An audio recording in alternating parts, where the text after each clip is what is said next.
கற்பாரி ராமபிரானையல்லால் மத்தும் கற்பரோ உற்பாமுதலா புல்லெரும்பாதி ஒன்னின்னியே நற்பால் அயோத்தியில் வாழும் சராசரம் முத்தவும் நற்பாலுக்குய்த்தனன் நான்முகனார் பெத்த நாட்டுளே. நம்முடைய சனாதன தர்மத்திற்கு ஆணிவேர் வால்மீகி ஸ்ரீராமாயணம். அந்த ஸ்ரீராமாயணத்தினுடைய நாயகன் ஸ்ரீ ராமச்சந்திரமூர்த்தி. அவர் அவதரித்தது அயோத்தியா என்கிற 7 முக்தி ஸ்தலங்களிலே முதன்மை பெற்றதான ஒரு நகரம். அயோத்தியா என்று பரமபதத்திற்கு பேர். ராமன் அவதரித்த ஊருக்கும் அயோத்தியா என்று பெயர். அந்த அயோத்தியிலே திருவயோத்தி என்று ஆழ்வார்களாலே மங்களாசாசனம் செய்யப்பட்ட 108 வைணவ திருத்தலங்களுக்குள்ளே ஒரு திவ்ய தேசம். இந்த திருவயோத்திக்கு நாம் ராமனை சேவிக்க வேண்டுமென்றால் இங்கே 100கணக்கான ராமர் கோயில்கள் இருக்கின்றன. ஒவ்வொரு வீட்டிலேயும் ஒரு ராமர், சீத்தை, லக்ஷ்மணர், ஹனுமார் என்ன திருவடி என்று இப்படி 100கணக்கான கோயில்கள் உள்ளன. ஒவ்வொரு கோயிலை பற்றி நாம் தெரிந்து கொள்ள வேண்டுமென்றால் ஒவ்வொரு கோயிலுக்கென்று தனியான புராணங்கள், கதைகள், ராமர் அங்கே எப்படி வந்தார் என்னெல்லாம் அந்தந்த கோயிலிலே சொல்லுவார்கள். அப்படி ஒரு தனிச்சிறப்பு வாய்ந்த மிகவும் பழமையான ரொம்ப பிரசித்தி பெற்ற ஒரு திருக்கோயில் அயோத்தியை அம்மாஜி மந்திர் என்கிற திருக்கோயில். சரையு நதி கரையிலே கோலாகாட் என்கிற இடத்திலே இந்த திருக்கோயிலானது அமைந்துள்ளது. திருவல்லிக்கேணி ஸ்ரீ பார்த்தசாரதி பெருமாள் திருவடிவாரத்திலே வாழ்ந்த மிகப்பெரிய மகான் ஸ்ரீமான் யோகி பார்த்தசாரதி ஐயங்கார் மற்றும் அவருடைய தர்மபத்னியான யோகி சிங்கம்மாள் அவர்கள் இந்த அயோத்தியைக்கு வரும்பொழுது இங்கே ராமனுக்கு ஒரு கோயில் கட்ட வேண்டும் என்று ஆசைப்பட்டார்கள். உடனே ராமன் அவருடைய கனவிலே தோன்றி திருப்புல்லானியிலே ஒரு இடத்திலே நான் கிடைக்கிறேன் என்று அவர் கனவு சொப்பனம் சாதித்தார்.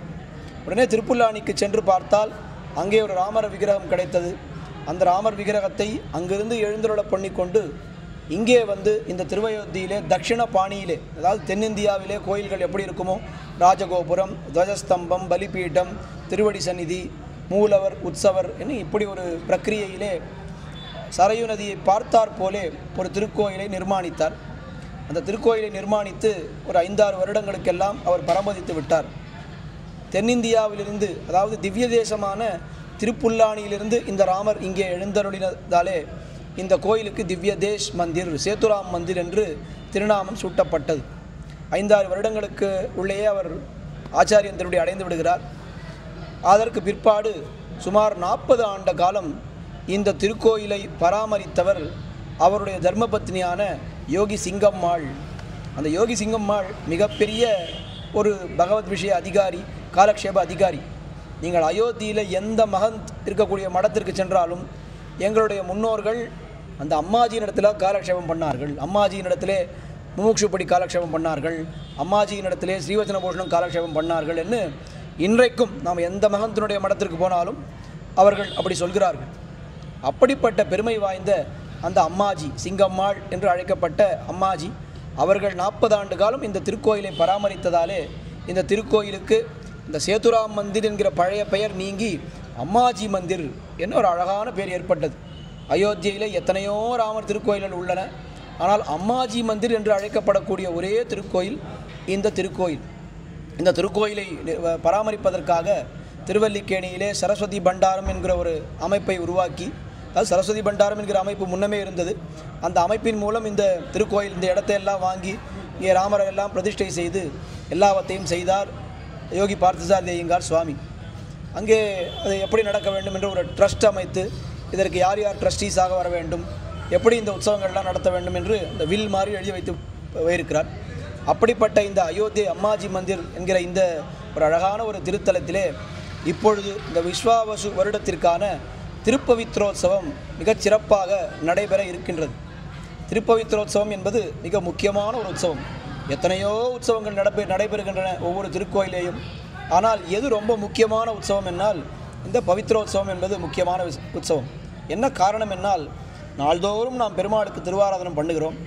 அந்த திருவாராதனத்தின் பொழுது நம்மை அறியாமல் ஏதாவது தோஷங்கள் அல்லது குறைபாடுகள் ஏற்பட்டிருக்கும்.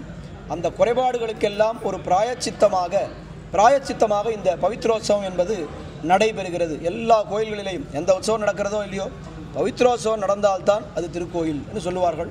அப்படி இந்த வருடம், இந்த விஸ்வாவசு வருடம் ஆங்கிலத்திலே அக்டோபர் மாதம் 9, 10, 11 இந்த 3 நாள்கள் இங்கே பவித்ரோத்சவமானது மிக மிக மிக விசேஷமாக நடைபெற்றது. திருவல்லிக்கேணியிலிருந்து பல பல அத்தியாபகர்கள் இன்னும் அர்ச்சகர்கள் எல்லாம் பல்வேறு திவ்ய தேசங்களிலிருந்து வந்தார்கள். ஸ்ரீரங்கத்திலிருந்து வேதபாராயணதாரர்கள், பற்பல திவ்ய தேசங்களிலிருந்து இன்னும் கைங்கரியவர்கள் எல்லோரும் வந்து சுமார் 60-70 பேர்கள் பக்தர்கள் அடியவர்கள் இங்கே வந்து இந்த பவித்ரோத்சவத்திலே அன்வயித்து கண்டு கழித்து திவ்யமான ஒரு ராம அனுபவத்தை பெற்றார்கள். அந்த பவித்ரோத்சவ காட்சிகள் 3 நாட்கள், முதல் நாள் மாலை அங்குரார்ப்பணம், அடுத்தது 2 நாள் 2 வேளை ஹோமம், 2ஆம் நாள் மறுபடியும் 2 வேளை ஹோமம், 4ஆம் நாள் காலை, அதாவது 3ஆம் நாள் காலை அங்குரார்ப்பணத்தை சேர்த்து 4ஆம் நாள் உற்சவத்திலே 3ஆம் நாள் காலை தீர்த்தபேரர், இந்த தீர்த்தபேரர் சிறியதாய் ஒரு இருக்கக்கூடிய ராமர், சீதை, லக்ஷ்மணர் ஆகியோர் சரையு நதி கரைக்கு எழுந்தருளி, சரையு நதி கரையிலே திருமஞ்சனம் கண்டருளி, சரையு நதியிலே அவபிரத ஸ்நானம் தீர்த்தவாரியானது அந்த தீர்த்தபேரர்களுக்கு நடைபெற்றது. அந்த தீர்த்தவாரியான பிற்பாடு ஹோமங்கள் எல்லாம் இங்கே கோயிலில் நடைபெற்று மகா பூர்ணாகதி நடைபெற்று விசேஷமான தளிகைகள் எல்லாம் எம்பெருமானுக்கு கண்டருளப்பட்டு அதற்கு பிற்பாடு வேத சாத்துமறை, இதிகாச புராணங்கள் சாத்துமறை, 4000 திவ்ய பிரபந்தங்கள் சாத்துமறை என்னும் எல்லாம் விசேஷமாக நடந்தேறியது. அந்த விசேஷமான காட்சிகளை நாம் இந்த மேப்ஸ் இந்தியா சேனல் மூலம் தொடர்ந்து கண்டுகளித்து கொண்டு வருகிறோம். பல்வேறு திவ்ய தேசங்களிலே, குறிப்பாக திருவல்லிக்கேணியிலே நடக்கக்கூடிய விசேஷமான உற்சவங்களை எல்லாம் நாம் மேப்ஸ் இந்தியா சேனல் மூலம் கண்டு கழித்து கொண்டிருக்கிறோம். இந்த முறை அசாதாரணமான ஒரு திருப்பவித்ரோத்சவம். 2000 மைல் நம்ம இருக்கக்கூடிய இந்த தமிழ்நாட்டிலிருந்து 2000 மைலுக்கு அப்பால் இருக்கிறது இந்த அயோத்தி மாநகரம். இங்கே இத்தனை ஸ்ரீ வைஷ்ணவர்கள் எழுந்தருளி இந்த உற்சவத்தை விசேஷமாக இந்த சரஸ்வதி பண்டாரம் கமிட்டியார் இந்த உற்சவத்தை எல்லாம் மிக சிறப்பாக நடத்துகிறார்கள். இந்த உற்சவத்தினுடைய காட்சிகளை நீங்கள் கண்டு கழித்திருப்பீர்கள். இப்பொழுது நாம் காண இருக்கக்கூடிய காட்சியானது இந்த மகா பூர்ணாகுதி. காலை தீர்த்தவாரி முடிந்து மகா பூர்ணாகுதி, அதுக்கு மேலே 4000 திவ்ய பிரபந்த சாத்துமறையாகி எப்படி இந்த பவித்ரோத்சவம் விமர்சையாக நடந்தேறியது என்கிற இந்த காட்சிகளை எல்லாம் இந்த காணொலியிலே கண்டு கழியுங்கள். உங்களுடைய கருத்துக்களில் ஏதாவது இருந்தால் இந்த கருத்துக்களை எல்லாம் இந்த காணொலியிலேயே கமெண்ட் செக்ஷன், அந்த செக்ஷனிலே தவறாமல் கண்டிப்பாக நீங்கள் பகிர வேண்டும் என்கிற பிரார்த்தனையோடு அடியேன் அமைகிறேன். ஜெய் ஸ்ரீராம். இந்த அம்மாஜி மந்திர் திருக்கோயிலை பற்றி பலரும் கேள்விப்படுகிறார்கள். ஆனால் எல்லோரும் கேட்கக்கூடிய ஒரு கேள்வி, எப்படி நாங்கள் செல்ல வேண்டும்? அயோத்தி என்று சொன்னால் ராம ஜன்ம பூமி, அது எல்லாரும் கூட்டிக் கொண்டு ஒரு ஆட்டோக்காரன் எடுத்து சொன்னாலும் அங்கே கூட்டிக் கொண்டு விடுவார்கள். ஆனால் அம்மாஜி மந்திர் என்னால் எப்படி செல்வது என்று பலரும் கேள்வி கேட்கிறார்கள். அயோத்திக்கு வரக்கூடியவர்கள் பலரும் என்ன தெரிவிக்கிறார்கள் என்னால், நாங்கள் அயோத்திக்கு போயிருந்தோம், ஆனால் அம்மாஜி மந்திர் எங்கே இருக்கிறது என்று தெரியவில்லை. அப்படி கேட்பவர்களுக்காக அந்த அயோத்தி அம்மாஜி மந்திரனுடைய கூகுள் மேப் லிங்க், இந்த லிங்கை நீங்கள் கிளிக் பண்ணால் இந்த கூகுள் மேப் ஆனது இந்த கோயில் எங்கே இருக்கிறதுன்னு அந்த லொக்கேஷனை கொடுத்துவிடும். அந்த கூகுள் மேப் லொக்கேஷனை நாங்கள் இந்த வீடியோவினுடைய டிஸ்கிரிப்ஷனில் ஷேர் பண்ணுகிறோம். அதை நீங்கள் அப்படியே ஒரு முறை உங்களுடைய மொபைலிலிருந்து அதை கிளிக் செய்தால் எங்கே இந்த கோயில் இருக்கிறது என்று அழகாக தெரிந்துவிடும். எப்பொழுதும் இங்கே வந்து பெருமாளை சேவிக்கலாம். கார்த்தால தரிசன நேரம் என்பது காலை 7 மணி முதல் 12 மணி வரை, மாலை 4 மணி முதல் 8 மணி வரை எப்பொழுது வேண்டுமானாலும் இங்கே வந்து சேவிக்கலாம். இங்கே நிரந்தரமாக ஒரு அர்ச்சகர், ஒரு பரிச்சாரகர், ஒரு மேனேஜர்னு ஒருத்தர் இருக்கிறார். நிறைய வாட்ச்மேன், செக்யூரிட்டி வாழலாமல் இங்கே நிரந்தரமாக கைங்கரியம் பண்ணுகிறார்கள். அயோத்திக்கு வரக்கூடிய அத்தனை பக்தர்களும் தவறாமல் கண்டிப்பாக இந்த அம்மாஜி மந்திருக்கு வந்து இங்கே இருக்கக்கூடிய இந்த சக்கரவர்த்தி திருமகன் திருப்புல்லானியிலிருந்து எழுந்தருளிய இந்த சக்கரவர்த்தி திருமகனை மங்களாசாசனம் பண்ணுமாறு அடியேன் பிரார்த்தித்து கொண்டு அமைகிறேன்.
யதீந்திரன் கணபாடிகள்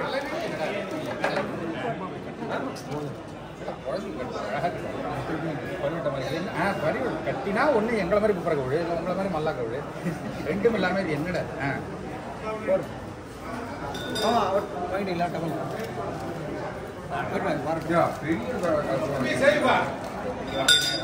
சரி சரிடா சரி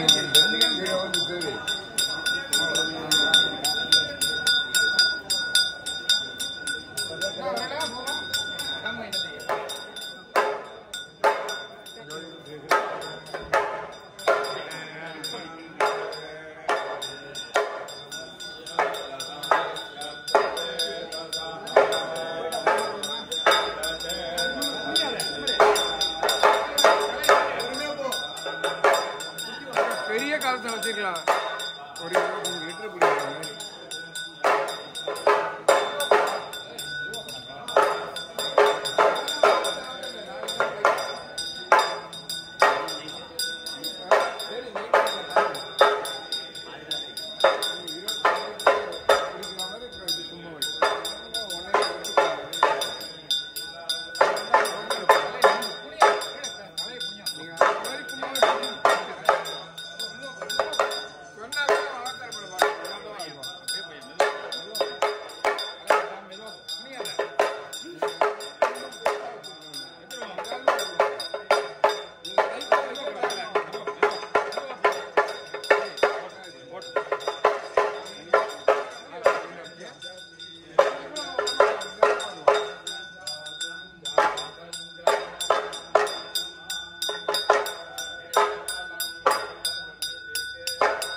அருளப்பாடனம் சடகோபன்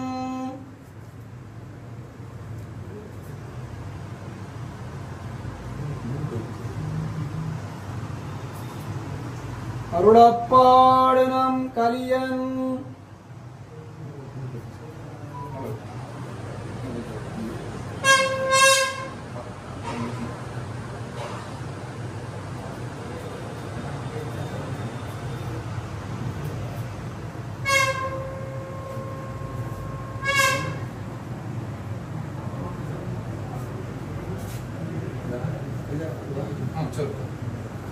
அருளப்பாடனம் ராமானுஜன்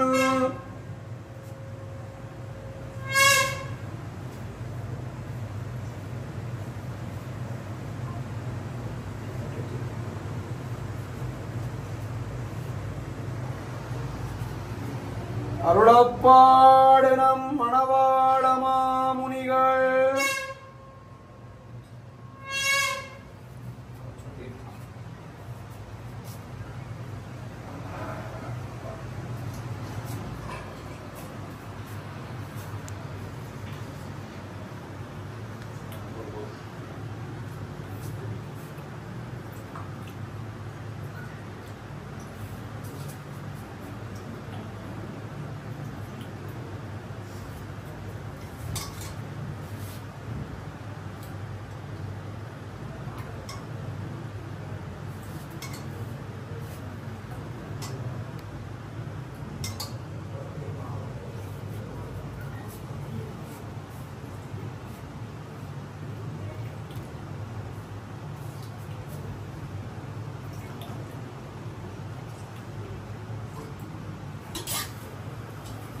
சுவாமியச்சரிகை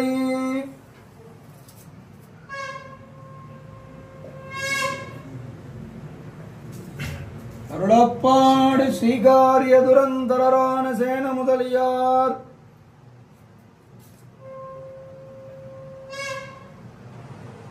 அருளப்பாடு நம் சடகோபன்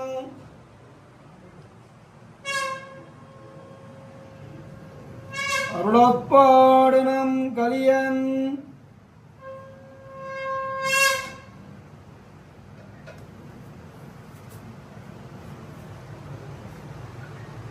அருளப்பாடு நம்மி ராமானுஜன்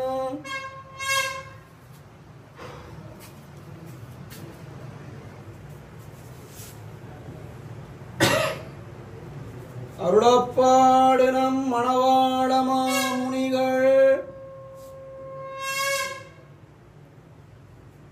சுவாமியச்சரிகை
சிட்ட தமர் வாழி வாழி சடகோபனிட்ட தமிழ்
திருவத்தேழை செய்தான் மாடியே வளர்ந்திகளும்